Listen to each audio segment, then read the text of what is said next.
Well, hey folks, I'm Joe Gibbes. I'm the rector of Church of Our Savior in Jacksonville, Florida. I'm here with my very good friend, Roger Williams, the Reverend Roger Williams, who is the pastor of Philip R. Cousins, AME. AME, African Methodist Episcopal Church. We've had a friendship for about 4 years. 4 years, yeah. And 4 years been friends, been conversation partners. And I think it's been great that, our churches have had the opportunity to share Easter sunrise services and Ash Wednesday services, and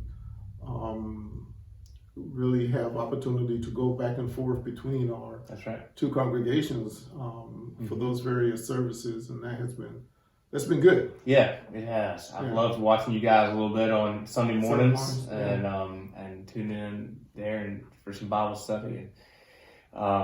But yeah, it has been a good partnership and friendship over these last few years. But I just wanted, given all that has been going on with the murder of Ahmaud Marbury and Breonna Taylor, and now the one that really just sparked the tinderbox was the awful killing of George Floyd. And they're all awful, of course, but the video so unsettling.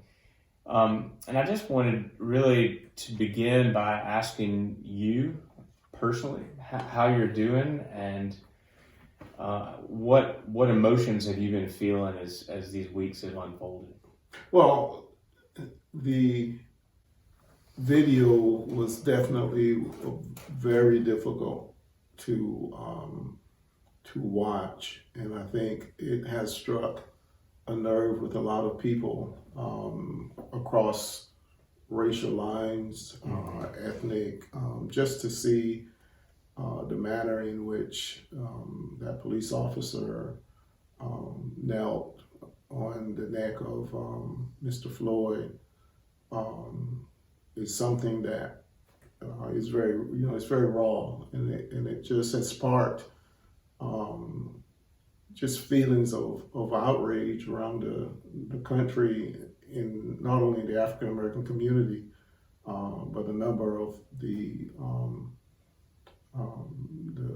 protests that you've been seeing have been multicultural, which has been a little bit different than it has been in the past. But for me,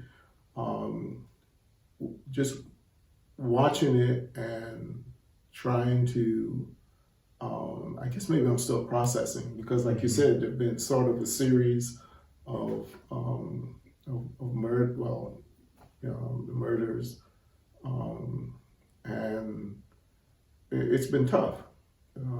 It's been tough to reconcile the behavior of the police officer and the behavior of those men in the Ahmaud Arbery killing.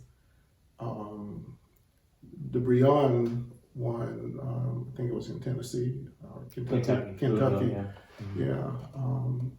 It's just hard to understand how they occurred. Is because you can't rationalize that. No. And so I've been watching a lot of it with interest, and I see, and to be honest, I can't step in the shoes of the way some people are feeling, because I can't say that they're wrong in their feelings of anger.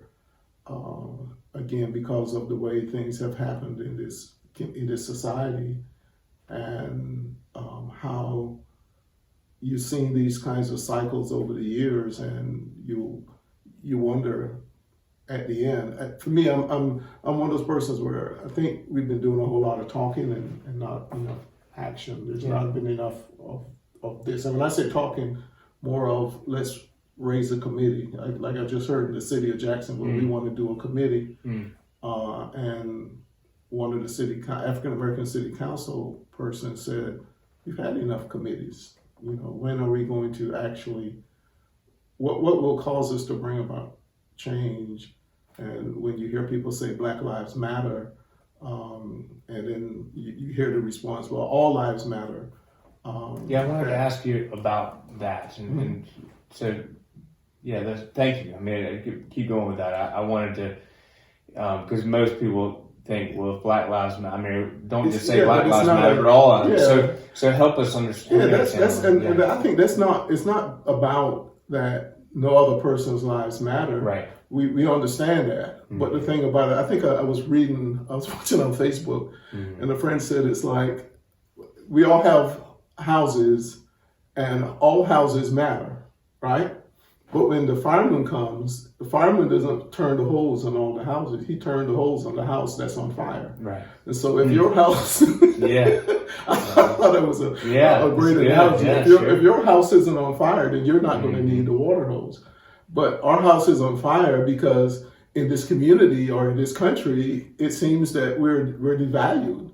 It seems that opportunities aren't there, and some of us don't understand the structural basis of racism. You know, you may go to a bank and apply for a loan, and you may be treated much different. You know, and the thing about it, you're never aware of it. Nope. Or when African Americans have been saying for years that they've been brutalized by police officers. Mm-hmm. If we didn't have these, we would still be not. We would still not be believed. Because I will bet you any kind of money. Mm-hmm. If you look at what happened with Ahmaud Arbery, if it wasn't for the video, those guys would still be free. And it took the video to cause people to say, "Hey, there's something wrong here," because the statement that was made was. It was either a self-defense, and it turned out he really wasn't attacking them. And you have two shotguns, and he has nothing in his hands. But why would you shoot him? And then it's sort of the feeling that if we didn't have the video in this case, this officer would have gotten off. Mm-hmm. If you didn't have, because the African American witnesses were just not believed. And so to live in a country that says we're all valued and we're all equal, but when you think about how your kids feel or how you feel, if you say to your wife, you know, honey, blah, blah, blah, and you're not believed, that's a heavy weight. Yes. When you're not believed, you're not trusted, not because of anything that you may have done, but it's when I walk in the room, I'm being judged just on the color of my skin. If I walk into a store, I'm being lumped in because of the color of my skin, and that's not good. It's not fair. Yeah, I think for a long time I have essentially thought I have done everything I can do by simply saying, "Well, I love you. I see you as my equal, and raising my kids to be the same."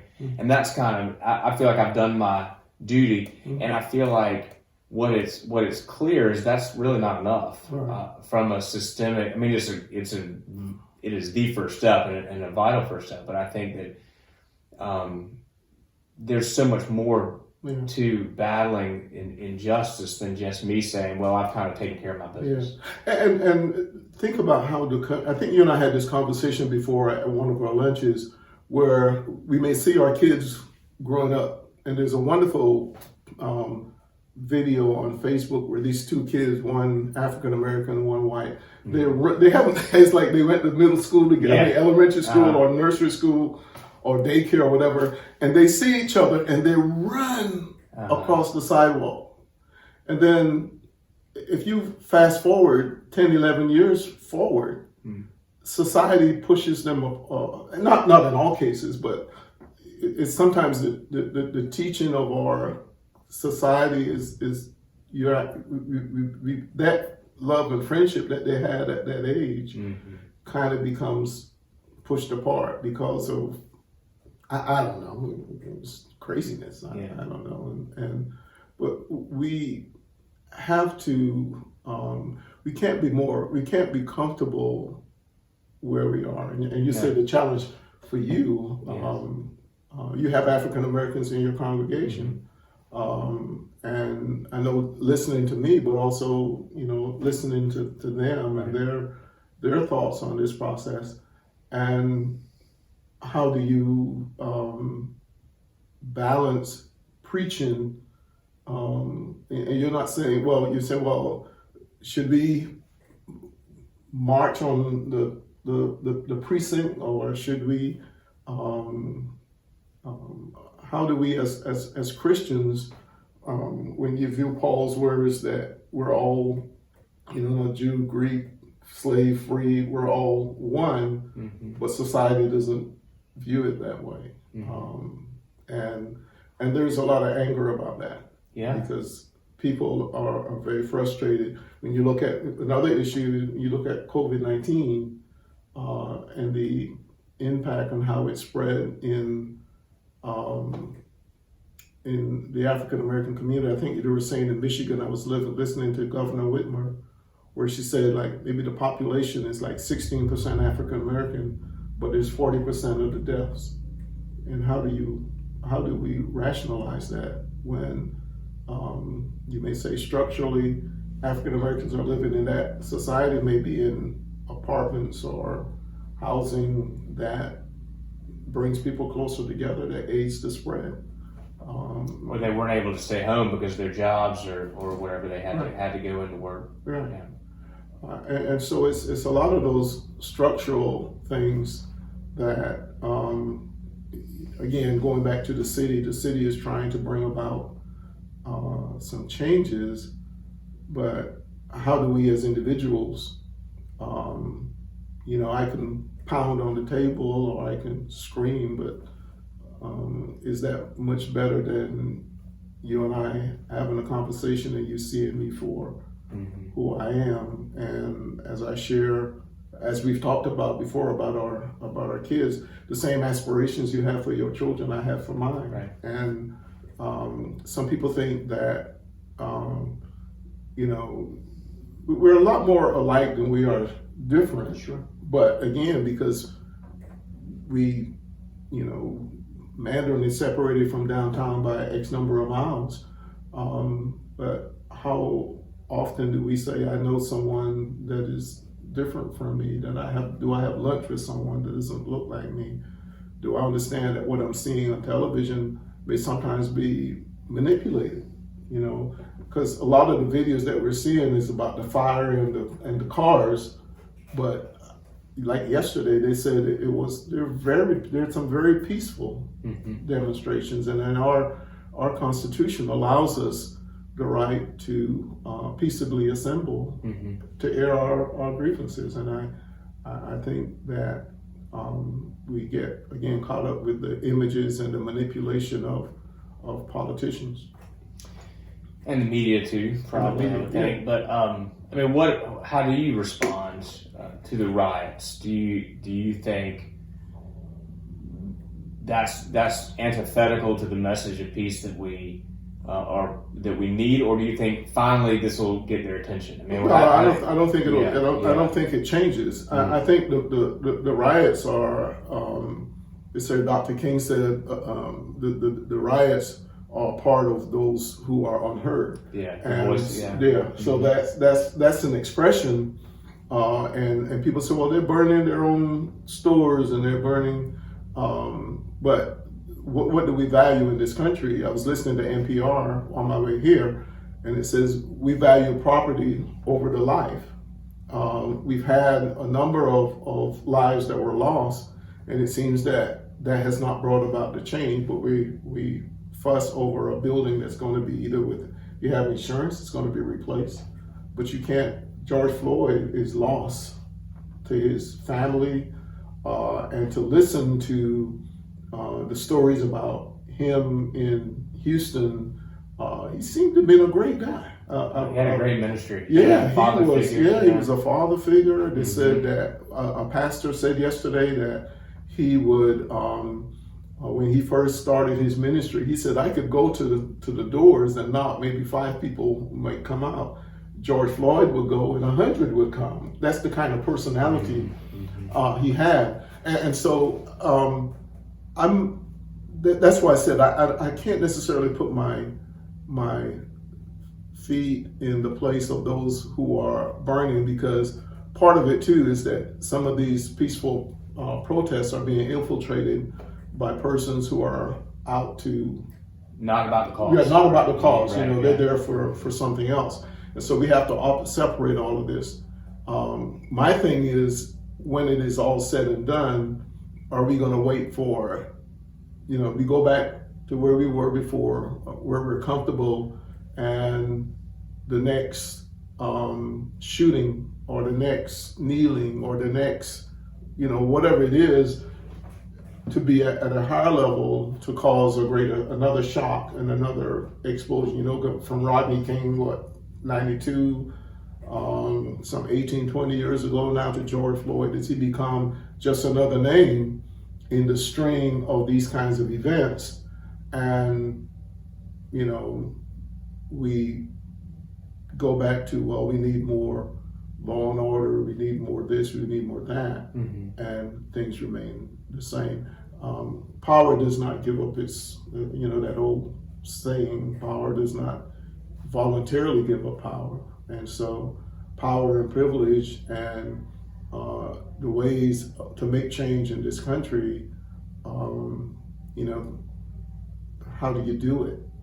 I certainly don't have the answers, but Please Understand Me is the title to, I think, the book, the Myers-Briggs, about personality. And you can use that. That's a wonderful title.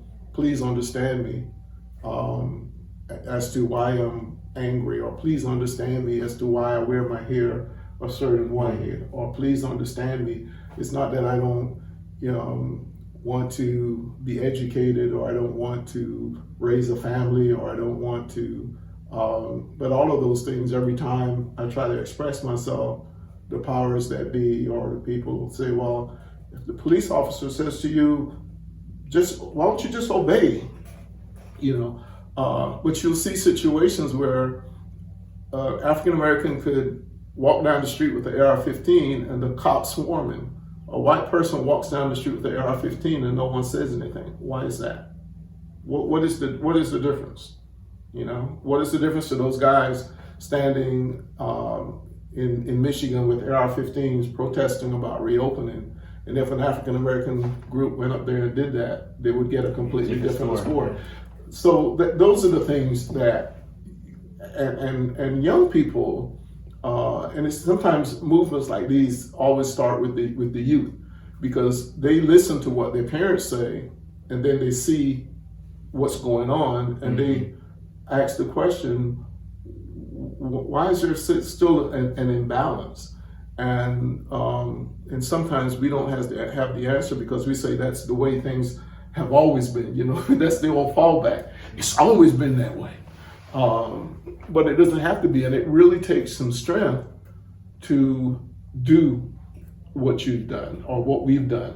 It takes some, let me step out of my comfort zone. When I get in the pulpit and I stand before I have a congregation of about 40, and I stand before 200.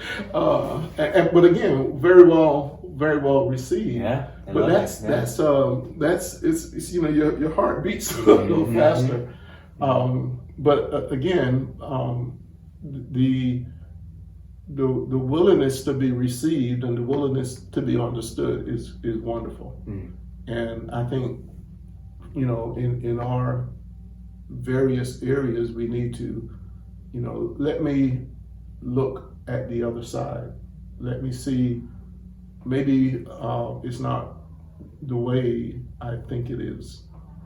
And I think Jesus, when he came, he told, it's not always the way we think it is. He says in Matthew 23, when he was calling the Pharisees hypocrites, he said, you do all those things. Yeah, you do all those things.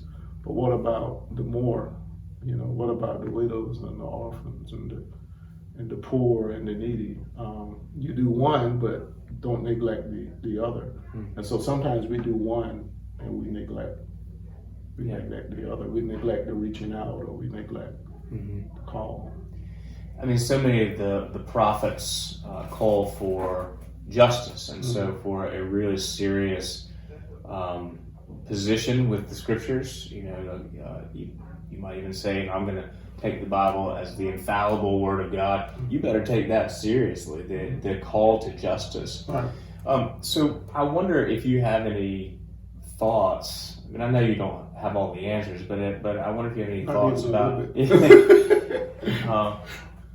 But you're a lawyer also, and you see a broader than just the church. You see the society at large, and I mean, for the folks that are watching this video, we want to know what we can do.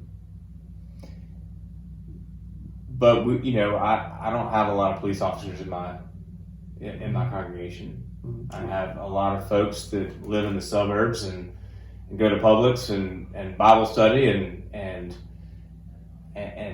that's and go to work, and that's so. I mean, what can we do? Is there anything we can do other than just more of this? Well, I think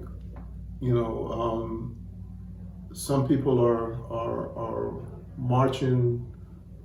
Some people are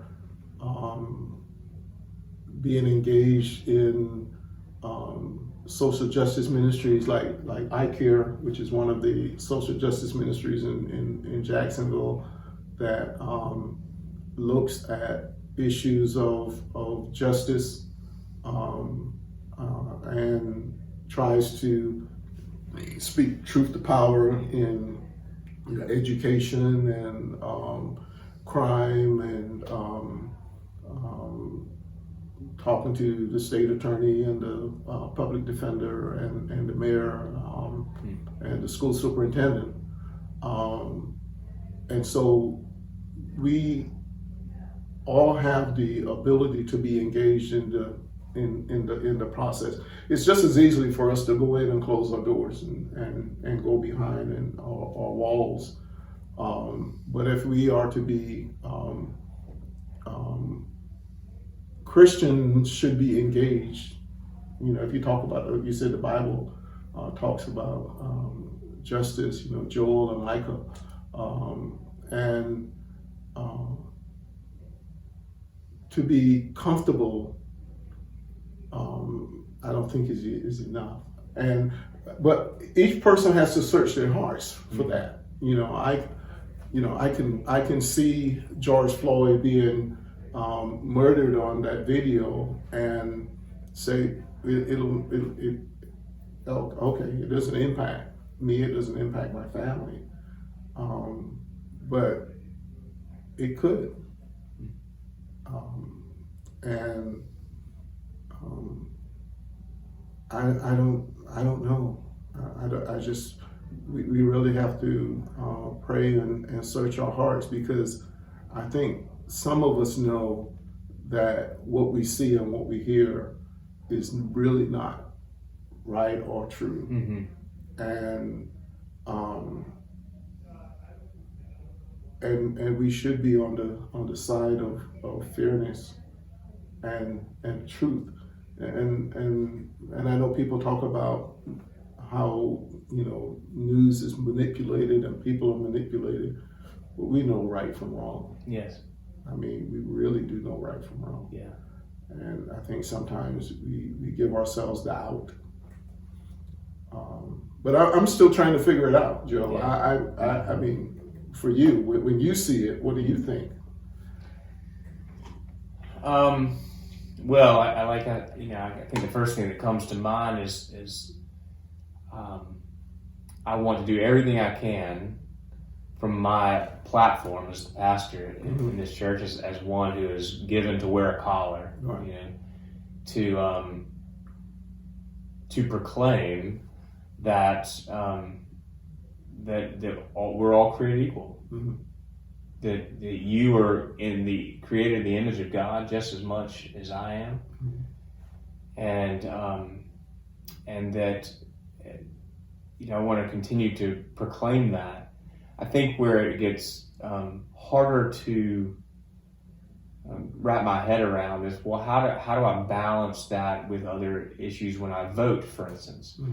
How do I balance that with other issues when I shop? How do I understand my life, and where do I prioritize that message? Is it overtly? I think right now that's all I want to talk about. But typically, what I talk about is the forgiveness of sins through the Lord Jesus Christ, His death and resurrection. The life that should lead to is one that creates equality. Because as you mentioned before, what St. Paul says, all are equal. Christ is all in all. There's no barbarian, Scythian, slave, or free. It's all, and we're all in all. And I think it's interesting. St. Paul didn't try to tear down the system of injustice. I mean, he talked about how masters were to treat their bondservants, and yet, basically, within the system as it existed, he taught them to treat each other as equals and to love one another, and basically tore it down by just making it almost irrelevant. At least that's the way I am seeing it these days. I wonder if you have a thought about that. When I look at Paul and I think about Paul was trying to push out the gospel and to share, and a lot of his response was to the churches and telling the churches, like you said, we should treat each other fairly, and he talked about following the those that are placed in authority, that kind of stuff. But he still talked about you still treat each other with respect. I have a tendency to think more on Jesus' example, where Jesus reached out to persons when he used the parable of the Good Samaritan, or he spoke to the Syrophoenician woman. We have a tendency not to do that. We have a tendency not to cross over and to who was the neighbor. He says, look, think about, and I guess for Jewish audiences, if the Samaritan who they considered, he used this person as an example of doing right and love, and why can't we? If the Samaritan could do that, why wouldn't we do it? Because he talked about the Levite passing by. Do likewise. Yeah. And the priest looking and right. I hate that. Yeah. But we won't. And so, Joe, I guess the challenge to you and your congregation is, if I'm laying on the street, are you going to walk on the other side? Our community is laying on the street. So what are y'all going to do? What are you going to say to your kids? What are you going to say to your congregation when you preach? Because otherwise it becomes just platitudes. The word then has no, it's a message, but the message then has no application. Am I going to go beyond the four walls? And we can do, the food banks, and we can do but when it comes to a system in our community where there was one point in Jacksonville, there was a big fight over one part of the community didn't have sewers, it didn't have, how do we balance that? Yeah. And then someone said, well, it's the tax this and the tax that, and we started with, we're one Jacksonville, and where did that go? What happened to that? People would say all kinds of things to get elected, or we can say all kinds of things to be comfortable, but when the rubber meets the road, are you going to walk on the other side? Are you going to be willing to touch me? Are you going to be willing to bandage me? Are you going to be willing to pick me up, spend your own money? Yeah. Because people say, well, we don't need taxes. We're just, if we use our taxes to do X, Y, and Z, we fought in this city over a sales tax to improve our public schools, and the vote is coming up on that. what are we going to do? Are we going to, let the schools, fall apart? But our superintendent made a wonderful plea to the whole community that this is this is to benefit, because if all of the kids are educated, when you talk about a rising tide raises all boats. Mm-hmm. But where does that when we're not even willing to? And I just thank God for that. Thinking about that, because the Samaritan spent he says, if it took more than what I gave you, when I come back, I'll pay you for taking care of this man. And we're unwilling to 1 penny. You talk about just a 1 penny sales tax, and I don't care about the politics of. Sometimes we have to get beyond the politics, because if there is and for people to think that it's just going to stay on the other side of the river and not come here, we're fooling ourselves. Yeah, I'm getting ready to teach through Genesis, and I've never tied in my own mind the parable of the Good Samaritan to answer Cain's question, "Am I my brother's keeper?" The answer is yes. I mean, I know the answer is yes, but I never tied it to that parable. Until you said that, that's really helpful.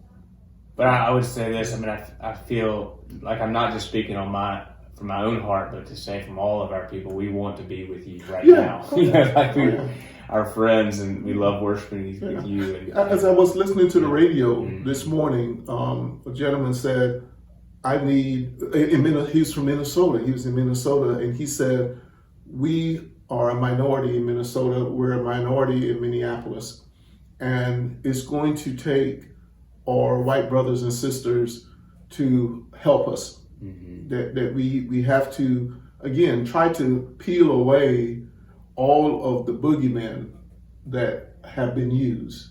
The welfare boogeyman, the crime boogeyman, all of those things. We have to try to peel that away and to really look at, why would that officer think it was appropriate for him to, as callously as he murdered George Floyd, why would our community condone that?